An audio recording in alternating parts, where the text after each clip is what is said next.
Where shall wisdom be found? And where is the place of understanding? Those are the words of Job from the book that bears his name in the Old Testament. And though that question was written thousands of years ago, it's a question that is still with us today. Whether it's explicitly asked or more indirectly addressed, everyone wants to know not just how to make good financial decisions or which car is best for my family or which career to choose, but how to find the good life, the fully alive life. And in our materialistic and consumeristic society, there's much out there that promises life to the full, flourishing, or fully alive life. But the wisdom they're selling is a childish wisdom. It's a wisdom that believes in instant success, instant gratification, life without limits, a vision of life that is always up and to the right, that has little to no room for suffering or grief or waiting on the Lord. But the wisdom of God that we're learning about is a wisdom for grown-ups. It teaches us to trust the process, to fear and trust the Lord, and that His grace and presence will turn up in places that we least expect. And He will bring about our flourishing in His time. Welcome to this third session of our study of the Psalms, Truthful Speech as Common Prayer. We'll pick up where we left off from last time, where we gave an overview of the Psalms of wisdom. But this time we'll go deeper with one of those Psalms, Psalm 37.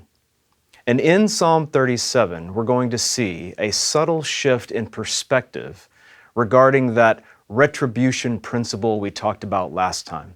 And if you recall, that was the belief that the righteous or the wise will prosper and the wicked and the foolish will be destroyed and receive destruction as their reward. Psalm 1 gave us that necessary foundation from which to begin, a givenness to be relied on, as we said last time. And in fact, that givenness does not change. Righteousness will ultimately lead to blessedness and life in the full. But in a world of brokenness and sin, bad things happen to God's people. They happen to all people, whether through our own misdeeds and sin or others.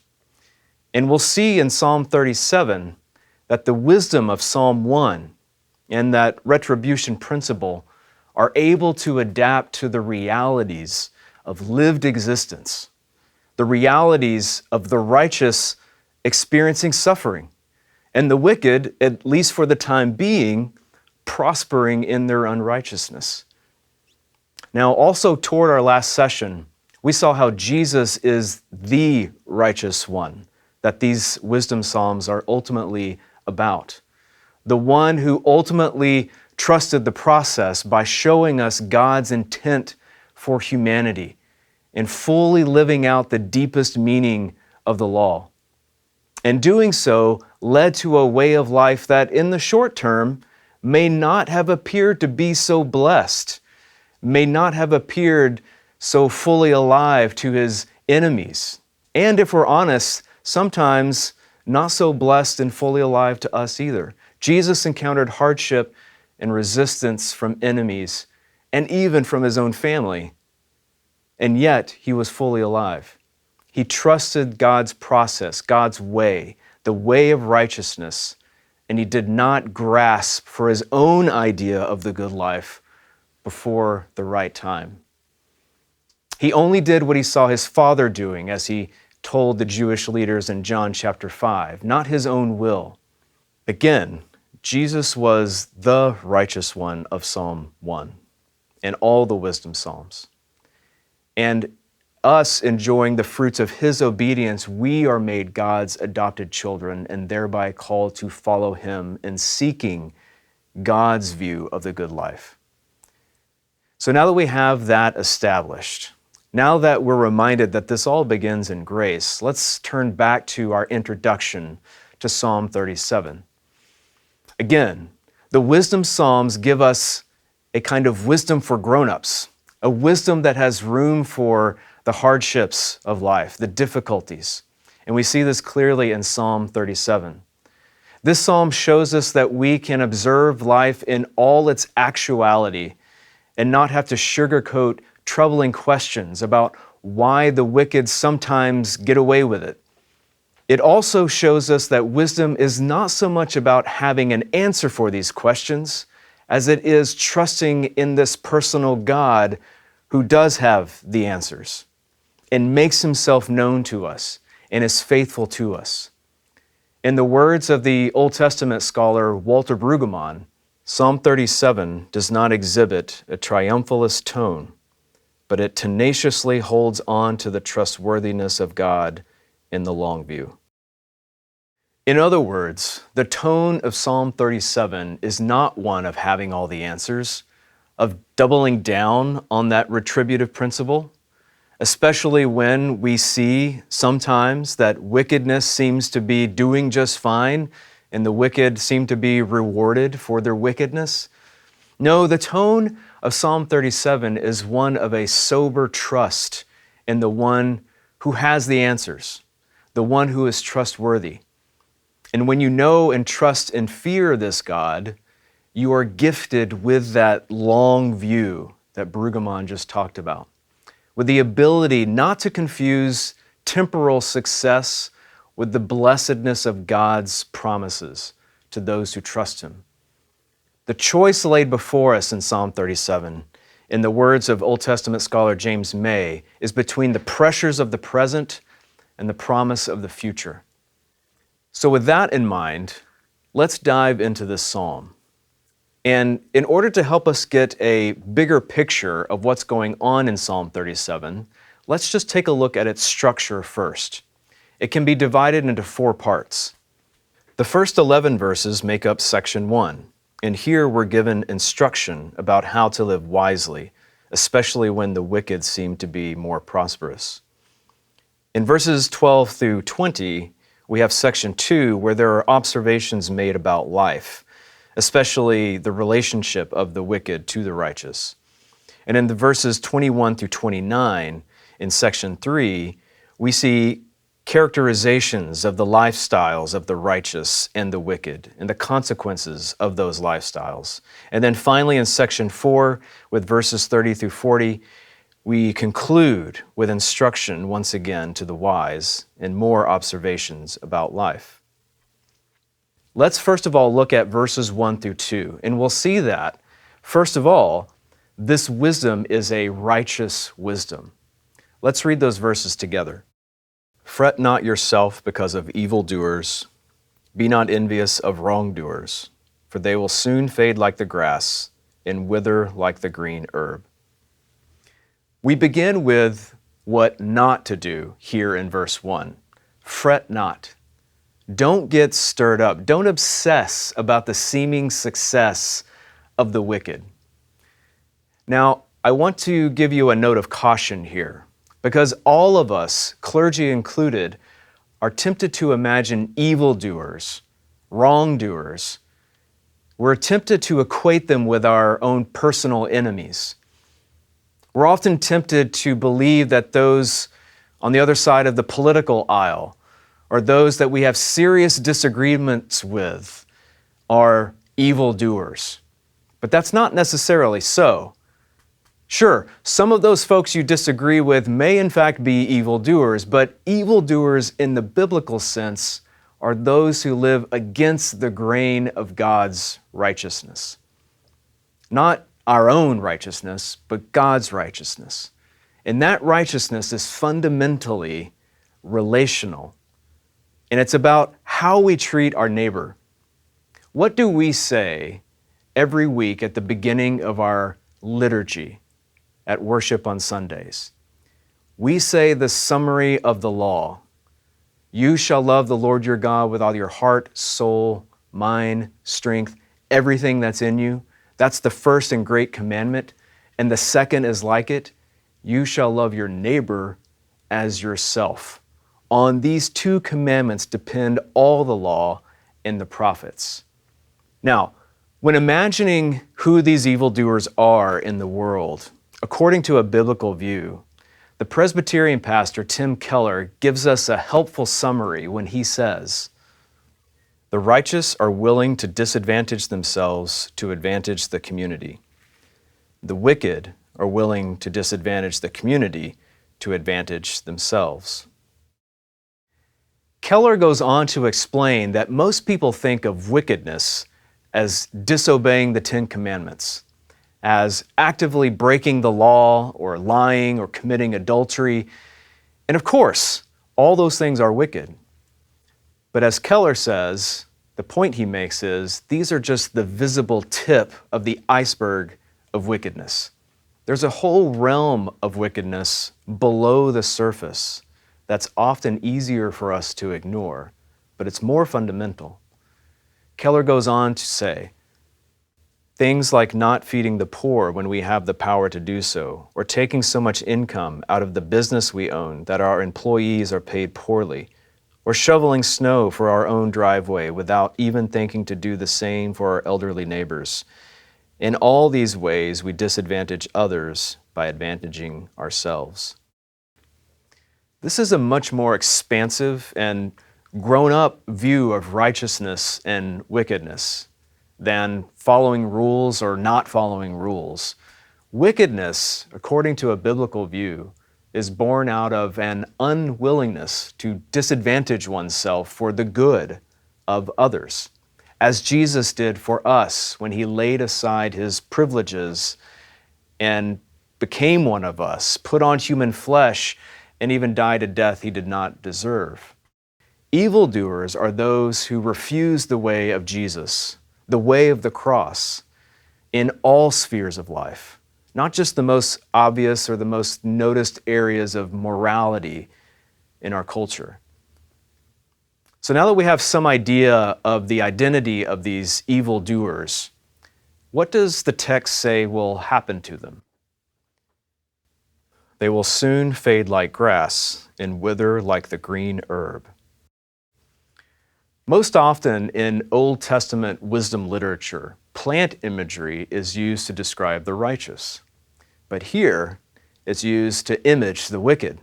But of course, instead of a tree flourishing next to flowing water, as we saw in Psalm 1, as a way to describe the righteous, here, the wicked are like grass that is about to burn out under the scorching heat of the sun.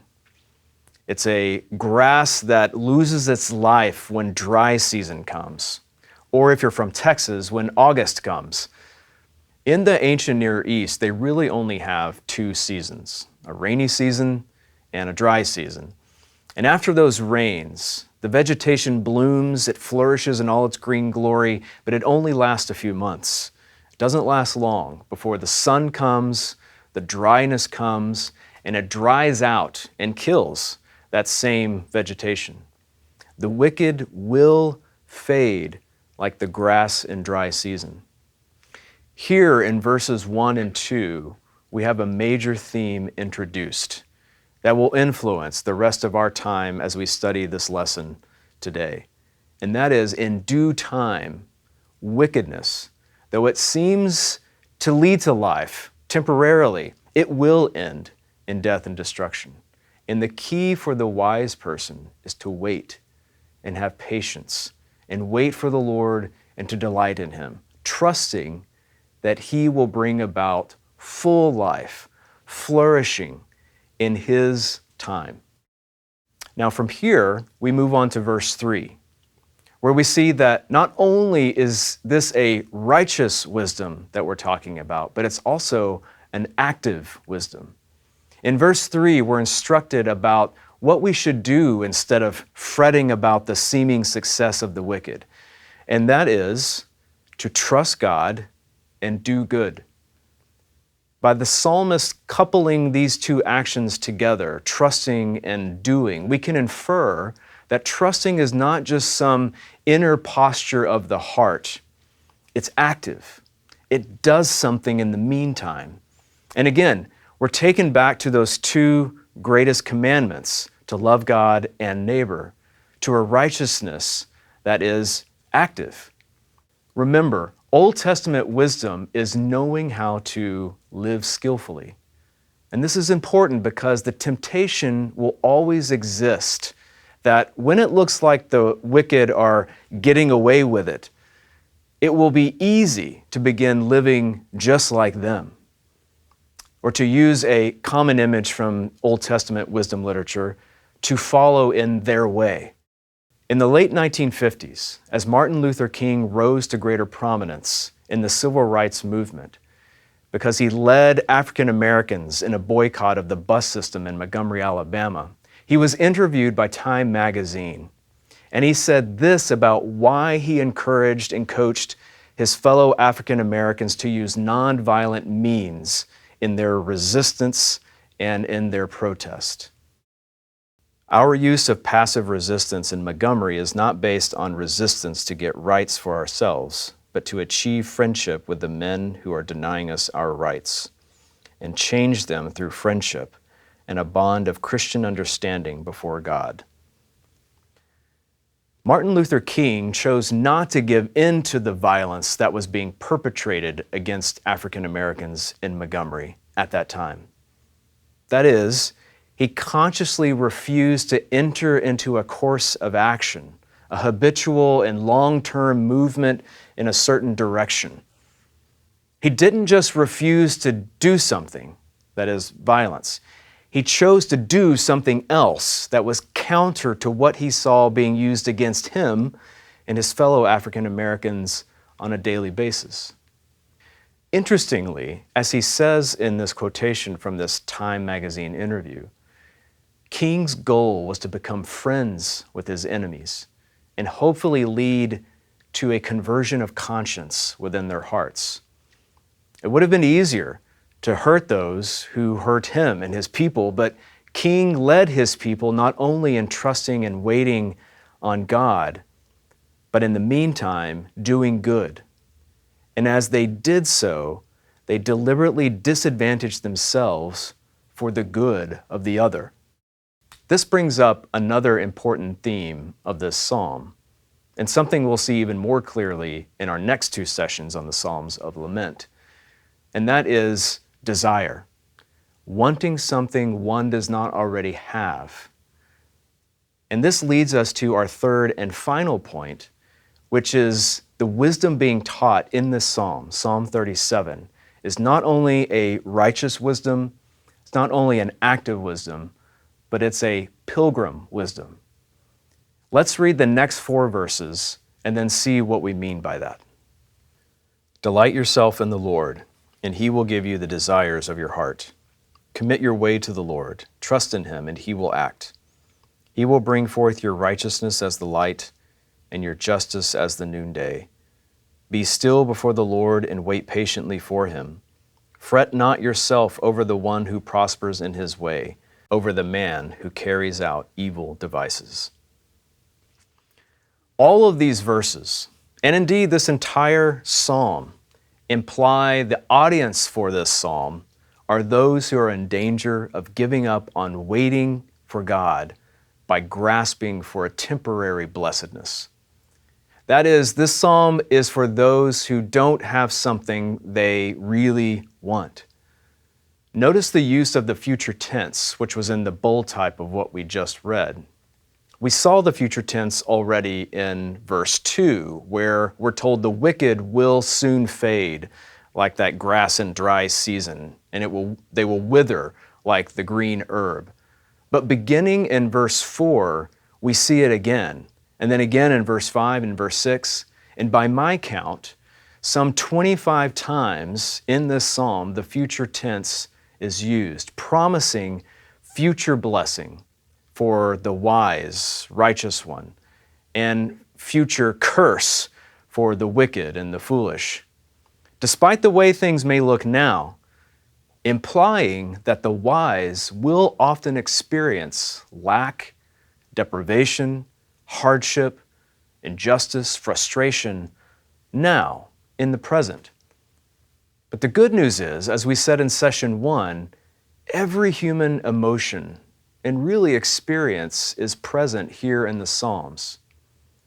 And here, the desire for fully alive life is present. And that should give us comfort, especially when we are confused about following the way of Christ, the way of the cross, and not seeing any blessedness as a result. But that said, desire is not necessarily encouraged in this psalm or any of the others, but instead it's simply acknowledged as a reality of lived experience. As Eugene Peterson writes, desire is not absent from the Psalms. It would not be possible to have authentically human speech here without it. But it is not encouraged. It is wrestled into obedience, subjected to the strenuous realities of living by faith in the God who reveals himself to us. We should desire blessedness, flourishing, fully alive life, but desire has to be brought under the reign of Christ, the man of sorrows, the man who knew sorrow, the man who willingly laid aside his privilege. It has to deal with the realities of living in a world where injustice is still at work, promises are still broken, the weak and the vulnerable are taken advantage of. If our desire does not stare these realities fully in the face and bring them before God in prayer, it can turn into bitterness, anger, or cynicism when we're disappointed. Or allowed to go in the opposite direction, ignoring these realities, our desire can lead to a kind of hedonism, acted out through seeking pleasure for its own sake. As Christians, our blessedness has already been given to us in the resurrection of Jesus Christ. That's life we can have now, and we can hear and taste it every week in word and sacrament. But our full blessedness is still not yet. It's in the future at the great wedding supper of the Lamb that we see in the book of Revelation. In the meantime, we are those who sing those words from that hymn, "This is my Father's world," that say, though the wrong seems oft so strong, God is the ruler yet. That though we experience frustration and sorrow and hurt now, through praying psalms like Psalm 37, we can wrestle those expressions of desire and align them with God's future promise of fully alive life in the new heavens and the new earth. And that's because the wisdom handed down to us in Psalm 37 is ultimately a pilgrim wisdom, one that allows us to exist in the world while not being of the world. A wisdom that allows us to trust the process of God's righteousness, one that acknowledges the reality of seeking and looking for the good life, for fully alive life, but trusts that ultimately that life will be ours only when we take that seat at the great wedding feast of the Lamb in the new heavens and in the new earth, the true promised land.